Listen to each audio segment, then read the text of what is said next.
Bu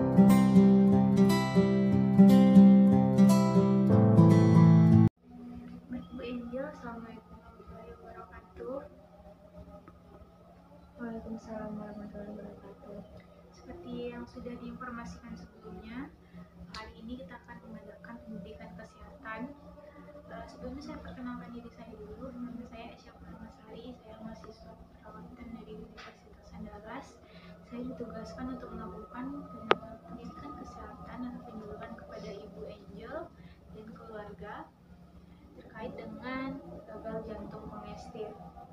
Nah, waktu yang saya butuhkan untuk melakukan penyuluhan atau pendidikan kesehatan ini kira-kira 20 menit. Apakah Ibu bersedia? Oke, kita mulai saja ya Bu. Dengan Ibu Angel kan usia 50 tahun. Oke, gagal jantung kongestif. Hari ini yang akan saya paparkan itu adalah terkait dengan apa itu gagal jantung kongestif, apa faktor risiko dari gagal jantung kongestif, apa bahaya yang dihadapi penderita gagal jantung kongestif, dan bagaimana cara pencegahan dari gagal jantung kongestif ini. Jadi saya mengutip dari Rumah Sakit JIH, didapatkan secara keseluruhan penyakit gagal jantung kongestif termasuk gagal jantung kongestif ini merupakan penyumbang angka kematian yang cukup tinggi, sekitar 2-3 dari 10 orang yang menderita gagal jantung tingkat awal hingga menengah meninggal di setiap tahunnya. Jadi untuk itu kita sangat memerlukan pengetahuan terkait dengan gagal jantung kongestif ini. Lalu apa itu gagal jantung kongestif atau congestive heart failure? Yaitu kegagalan jantung dalam memompa pasokan darah yang dibutuhkan oleh tubuh. Hal ini dikarenakan terjadi kelainan pada otot-otot jantung sehingga jantung tidak bisa bekerja secara normal. Kalau otot-otot jantung kita itu mengalami perubahan, maka jantung tidak dapat memompa darah secara maksimal kepada seluruh tubuh. Nah, apa saja faktor risiko pemicu dari gagal jantung kongestif ini? Bagaimana dia itu dapat meningkat pada seseorang? Yaitu yang pertama adalah kebiasaan yang tidak sehat seperti merokok, konsumsi alkohol, konsumsi garam berlebih, gula berlebih, lalu kurang olahraga atau kurang melakukan aktivitas fisik yang dapat menyebabkan obesitas sehingga bisa menyertai berbagai penyakit koroner. Lalu ada ketidakpatuhan terhadap pengobatan yang diberikan atau terapi yang diberikan pada penderita gagal jantung ringan atau penderita penyakit jantung ringan.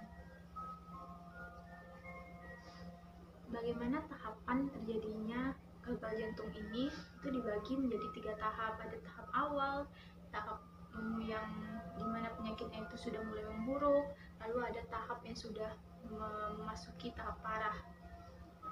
Tahap awal, ciri-cirinya itu pembengkakan di kaki, pergelangan kaki, mudah lelah, kenaikan berat badan yang signifikan, kenaikan yang tidak biasa dari biasanya, semakin sering buang air kecil, terutama pada malam hari.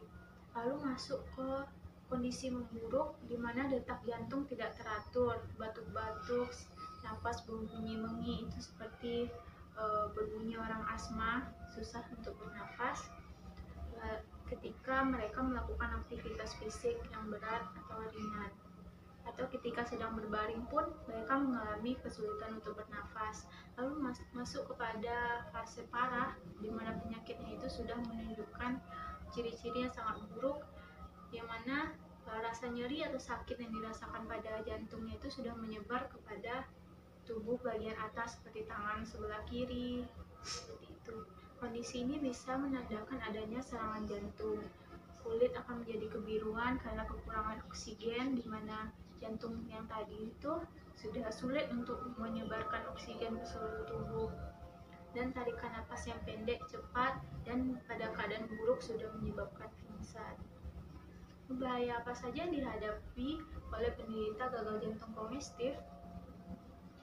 Gagal jantung ini bisa menyebabkan kegagalan organ tubuh yang lain, seperti kegagalan fungsi dari ginjal dan fungsi dari hati. Lalu gangguan katup jantung, pada kondisi lanjut dapat menyebabkan pembengkakan jantung atau membesarnya jantung, karena kondisi otot jantung tadi, sehingga fungsi katup jantung itu sendiri tidak dapat berjalan dengan normal lagi. Lalu ada aritmia. Aritmia ini adalah gangguan dari irama jantung yang tidak seperti biasanya, tidak teratur lagi. Gitu. Lalu pada keadaan buruk dapat menyebabkan henti jantung mendadak. Dikarenakan jantung tidak dapat cukup oksigen, terjadi gangguan saraf yang mengatur fungsi jantung atau akibat perubahan dari bentuk jantung tadi. Lalu bagaimana kita melakukan pencegahan terkait dengan gagal jantung kongestif ini agar tidak terjadi di keluarga kita atau tidak terjadi di lingkungan kita? Yang pertama ada makan sehat, buah-buahan, sayur-sayuran, biji-bijian, makanan sehat 5 sempurna. Lalu hindari rokok dan alkohol. Saya tidak akan mengatakan kurangi rokok atau alkohol, tapi hindarilah rokok dan alkohol, baik itu asapnya atau penggunaannya. Lalu jaga berat badan pada batasan sehat. Kalau perlu, jika kita mengalami kelebihan berat badan, lakukanlah penurunan berat badan itu secara sehat, tidak memaksakan. Lalu lakukan kontrol tekanan darah dan kolesterol, dan segera melakukan penanganan bila itu melebihi dari batas normal. Dan lakukanlah olahraga atau lakukan aktivitas fisik yang dapat membuat jantung sehat. Olahraga tidak harus olahraga bersepeda, olahraga yang berat-berat. Kita bisa melakukan seperti jogging, jalan kaki, tidak selalu menggunakan kendaraan. Itu. Baik, sekian dari saya. Apakah Ibu ada pertanyaan terkait dengan pemaparan yang saya berikan? Tidak, yakin Ibu tidak ada pertanyaan? Oke. Apakah di keluarga Ibu ada yang menderita jantung, penyakit jantung seperti itu? Tidak. Tidak ada. Oke. Semoga ilmu yang saya berikan tadi bisa bermanfaat bagi Ibu dan keluarga, sehingga kita bersama-sama bisa mencegah dari terjadinya gagal jantung ini.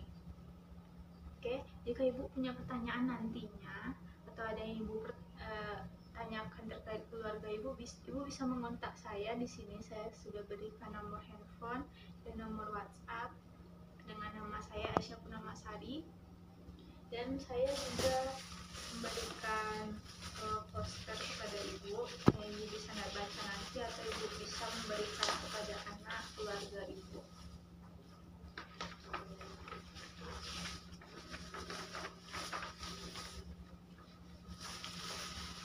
Baik Ibu tidak ada pertanyaan?